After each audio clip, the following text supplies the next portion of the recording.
Senate voting Thursday on whether to hold Fauci in contempt of Congress because of his refusal to answer their questions. He wouldn't even answer the color of the carpet in the room when asked that question. Senator Rand Paul joins us now. And, sir, it's good to have you on. A lot of people assume that Fauci is too big to be held to account in this country. How do you feel about that? And is there any potential teeth to what you're trying to do here? You know, a pardon is difficult to overcome, but when you have a pardon, you ought to be able to testify. Pleading the fifth, when you have a grant of immunity like a pardon, doesn't really make sense. So if we get the votes tomorrow or Thursday in committee, we will send it directly to the Department of Justice as a criminal referral, and we'll ask them to do their job, to prosecute. Why do you think he wouldn't testify having the pardon? What is the reason? I think it was a terrible mistake. I mean, his name is now synonymous. I mean, you're committing a Fauci if you don't tell the truth. You're committing a Fauci if you will not testify, if you're not transparent. That's why he's going to be remembered. I mean, the only other person to plead the fifth more in a congressional hearing was a mobster by the name of Carlos Marcello, who was accused of being part of the JFK assassination. But that's the only person ever to plead the fifth more. That's not great company to keep. The pardon that he received has only been received by one other person, that's Hunter Biden. Once again, not great company to be mixed up with. And so, yeah, he should have just come and told the truth. Even if he told the truth about crimes that he committed, like destroying records, he couldn't have been tried for that because of his pardon. But by not testifying, we think that he is in contempt, that he's obstructing a congressional investigation.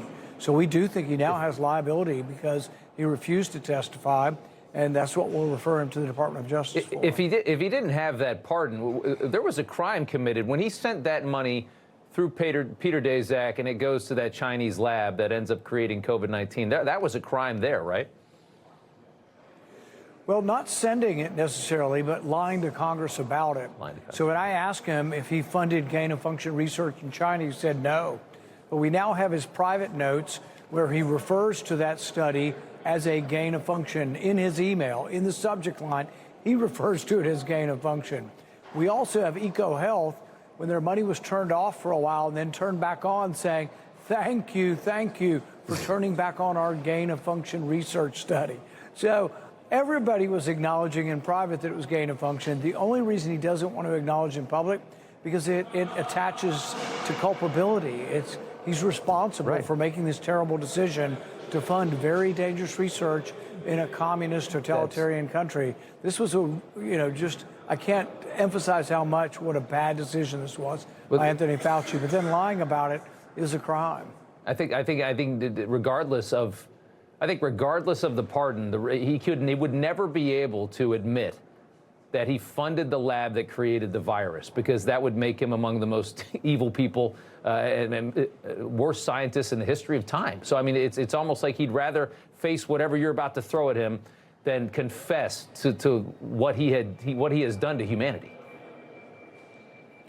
Well, and I'm not even saying his motives are evil. What I'm saying, he was incredibly arrogant, incredibly misguided, made a terrible decision.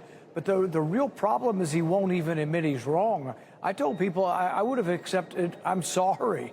I would have accepted an apology to the American people for making this unwise decision. Instead, we got, I'm pleading the fifth. But, you know, I think from a public relations point of view, I think he really loses on this, because we heard the other side. We heard no defense. We heard someone who sounded guilty. Yeah. Do you think Louisiana, Florida, Alabama, states going after him have the potential of being able to bring state charges that the pardon would not cover? You know, at first I wasn't sure about that, but I had forgotten that in the censorship lawsuit that the Attorney General in Louisiana and Missouri brought, that he gave a deposition. And if he lied in a deposition before a state court, it's provable now, they could have a case. I haven't looked at that deposition or it in comparison to his private notes. But yeah, he has liability there. That would be the only way I think he would have liability in the state. But he could, because he gave a deposition under oath. And if he didn't tell the truth, he could have a problem. He's a very bad scientist, and we appreciate you exposing that and staying on him for 5-6 years now, because a lot of people would have just forgotten about this and moved on. Senator Rand Paul, good to see you. Thank you.